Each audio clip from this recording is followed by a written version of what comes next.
2021년 12월 13일 새벽 예배를 하나님께 드리도록 하겠습니다. 기도하겠습니다. 사랑과 은혜가 충만하신 하나님 아버지 감사합니다. 주님께서 주일 거룩하게 보내게 하시고 오늘 아버지 월요일 새벽 새로 시작하는 한 주의 시작에 하나님 아버지를 의지하며 주의 말씀을 붙들고 또한 우리의 삶을 살아갈 수 있도록 인도해 주심을 감사합니다.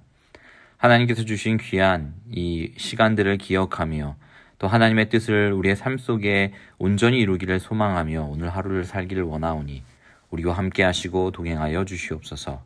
모든 말씀 예수님의 이름으로 기도합니다. 아멘. 오늘 함께 살펴보실 하나님 말씀은 창세기 23장 1절에서 20절까지 말씀입니다. 제가 읽겠습니다. 사라가 127세를 살았으니 이것이 곧 사라가 누린 횟수라.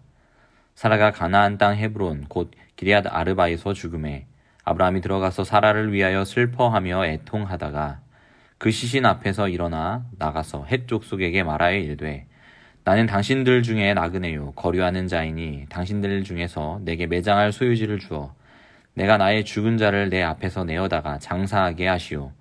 헷 족속이 아브라함에게 대답하여 이르되 내 주여 들으소서. 당신은 우리 가운데 있는 하나님이 세우신 지도자이시니 우리 묘실 중에서 좋은 것을 택하여 당신의 죽은 자를 장사하소서. 우리 중에서 자기 묘실에 당신의 죽은 자 장사함을 금할 자가 없으리이다. 아브라함이 일어나 그 땅 주민 헷 족속을 향하여 몸을 굽히고 그들에게 말하여 이르되 나로 나의 죽은 자를 내 앞에서 내어다가 장사하게 하는 일이 당신들의 뜻일진데 내 말을 듣고 나를 위하여 소할의 아들 에브론에게 구하여 그가 그의 밭머리에 있는 그의 막벨라 굴을 내게 주도록 하되 충분한 대가를 받고 그 굴을 내게 주어 당신들 중에서 매장할 소유지가 되게 하기를 원하노라 하매 에브론이 헷 족속 중에 앉아 있더니 그가 헷 족속 곧 성문에 들어온 모든 자가 듣는 데서 아브라함에게 대답하여 이르되 내 주여 그리 마시고 내 말을 들으소서. 내가 그 밭을 당신에게 드리고 그 속의 굴도 내가 당신에게 드리되 내가 내 동족 앞에서 당신에게 드리오니 당신의 죽은 자를 장사하소서. 아브라함이 이에 그 땅의 백성 앞에서 몸을 굽히고 그 땅의 백성이 듣는 데서 에브론에게 말하여 이르되 당신이 합당히 여기면 청하건대 내 말을 들으시오. 내가 그 밭값을 당신에게 주리니 당신은 내게서 받으시오. 내가 나의 죽은 자를 거기 장사하겠노라. 에브론이 아브라함에게 대답하여 이르되 내 주여 내 말을 들으소서.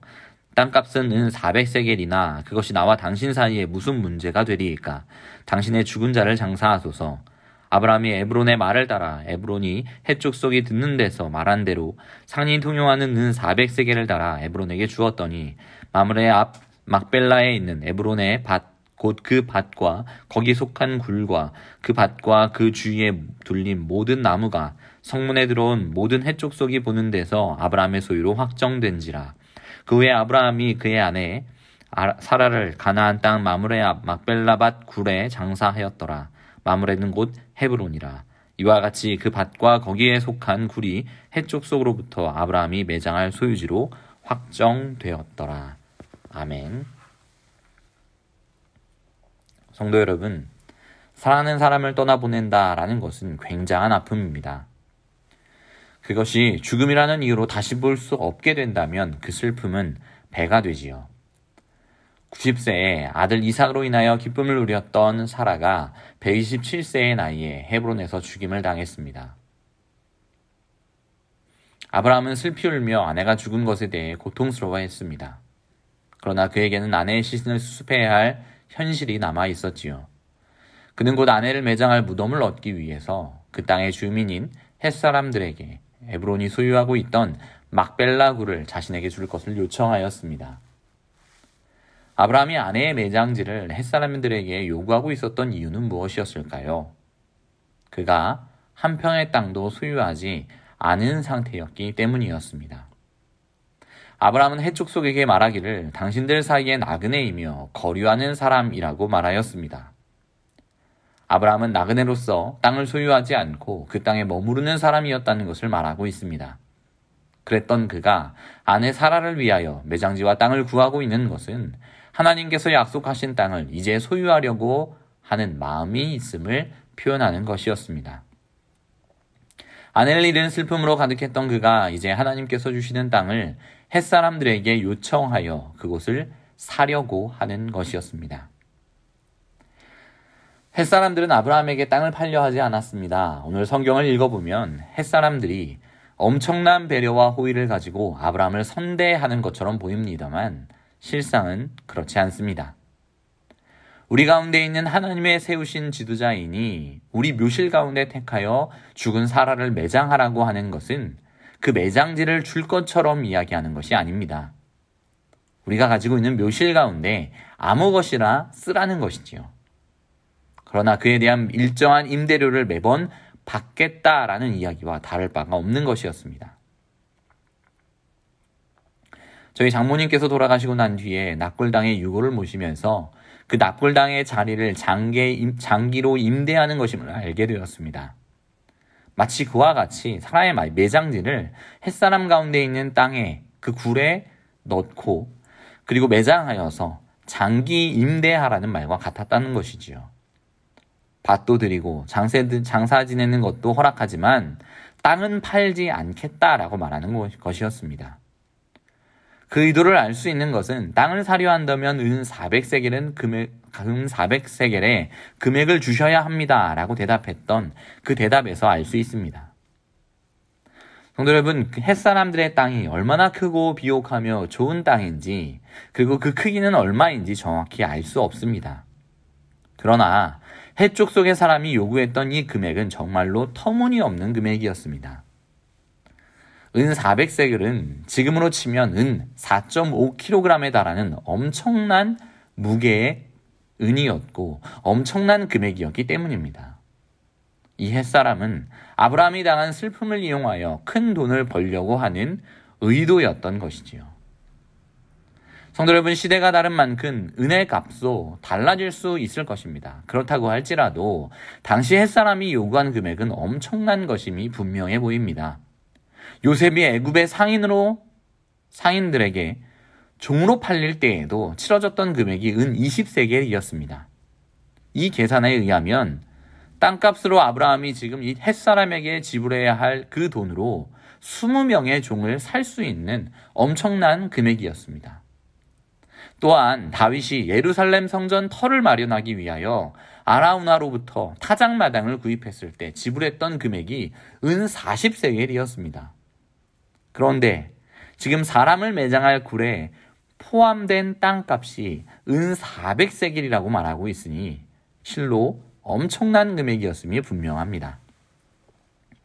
그러나 아브라함은 비싼 값을 치르고서라도 아내를 매장할 땅이며 하나님께서 그와 그의 자손에게 약속하신 땅이라고 믿었기에 구입하려고 하였습니다. 당시 상인이 통용하는 값인 은 400세겔을 주고 땅을 구입하였지요. 성문에 들어오는 자가 모두 듣는 데서, 즉 공적인 거래가 이루어지는 장소에서 그 일들이 이루어집니다. 아브라함이 이렇게 큰 금액을 들여서라도 그 땅을 구입한 것은 아내의 매장지 때문이기도 했습니다. 그러나 동시에 하나님께서 약속하신 땅을 하나님께서 그들의 자손에게 주신다는 믿음을 가지고 그 땅을 구입한 것이었습니다. 사랑하는 성문호교회 성도 여러분, 아브라함이 땅을 샀습니다. 큰 돈을 들여서 땅을 구입했다는 것은 그 땅이 비옥하거나 좋은 땅이었기 때문은 아니었습니다. 장기적인 안목을 가지고 땅을 구입하여 투자를 한다든지 하는 이유로 땅을 산 것이 아니었지요. 아브라함에게는 사랑하는 아내의 매장지가 필요했고 동시에 하나님께서 약속하신 것이 성취될 것을 믿는 믿음으로 땅을 구입한 것이었습니다. 그의 후손들이 이 땅을 취할 것이라는 믿음으로 한 행동이었지요.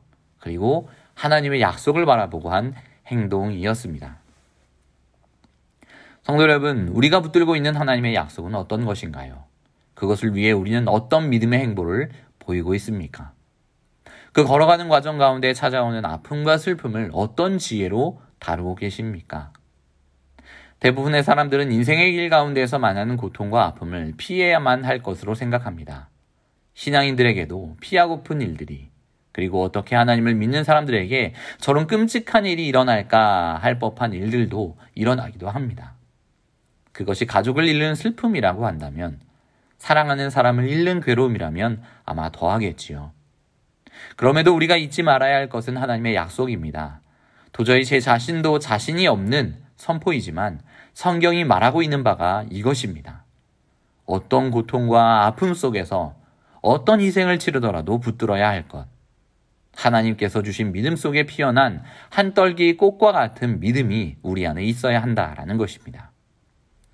아브라함이 아들 이삭을 모리아산에 바치려 했던 그 걸음을 걸으며 하나님을 신뢰하였던 그 마음처럼, 그리고 사랑하는 아내를 잃고 난 뒤에 보인 이러한 모습이라고 하는 것은 진정한 믿음의 조상이라 불릴 만한 모습이었습니다. 하나님은 온갖 불신앙의 모습을 보여주었던 아브라함을 아브라함으로 바꾸셨지요. 우리 또한 그렇게 바꾸어 가실 줄로 믿습니다. 분명한 신앙의 모습을 가지고 있기에 그 약속을 신뢰하는 것이 아니라 그 약속을 주신 이가 크시기에 우리는 신뢰할 수 있습니다. 오늘 사랑하는 아내를 위하여 매장지를 구할 뿐 아니라 하나님의 약속을 바라보며 그 땅을 구입했던 이 아브라함의 믿음, 그 후손들에게 약속하여 주신 바가 분명하게 이루어질 것이라고 믿고 행했던 그의 믿음을 본받으며 우리의 각 사람들의 삶 속에서 벌어질 하나님의 놀라운 일들을 기대하며 살아가는 모든 성도님들이 되시기를 간절히 축원합니다. 아멘. 하나님 아버지, 우리는 눈에 보이지 않는 것들을 믿고 신뢰하며 살아가는 자들입니다. 주님께서 약속하여 주신 영원한 천국을 믿으며 우리가 이전에 보지 못했던 예수 그리스도의 십자가의 사랑을 우리는 이제 확신하고 믿으며 그것이 주는 놀라운 효력과 놀라운 은혜들을 아버지 우리 마음속에 새기며 살아가고 있습니다. 주님, 우리가 사는 이 삶의 현실 속에서 닥쳐오는 여러 가지 어려움들로 인하여서 우리가 가진 믿음과 소망을 잃어버리지 않도록 도와주시고 하나님께서 우리에게 믿음을 더하여 주심으로 계속하여서 그것들을 붙들며 승리할 수 있는 주의 자녀들이 될 수 있도록 하나님께서 역사하여 주시옵소서. 우리 각 개인의 어려움들 주님께서 모두 잘 아시오니 낙심한 우리 성도들, 그리고 아버지의 육신의 질병으로 인하여 고통하고 있는 성도들 주님께서 붙들어 주시며 회복시켜 주시옵소서. 아브라함과 같이 다시 분연히 일어나는 모든 서문로교회 성도들이 될 수 있도록 하나님께서 역사하여 주시옵소서. 모든 말씀 예수님의 이름으로 기도합니다. 아멘.